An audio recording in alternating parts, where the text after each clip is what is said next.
तक, तो इस बार कन्याकुमारी तो नहीं लेकिन केरला तक, और फिर नॉर्थ ईस्ट और कहाँ कहाँ इनके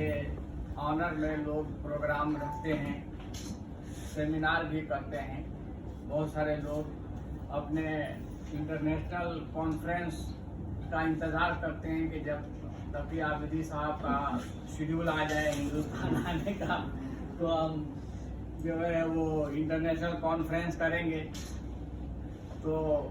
सिर्फ हिंदुस्तानी नहीं बल्कि हिंदुस्तान, पाकिस्तान और भी बहुत सारे मुल्कों में इनका आना जाना रहता है, और इनकी शख्सियत ऐसी है कि किसी तारुफ के मोहताज नहीं। मेरे ख्याल में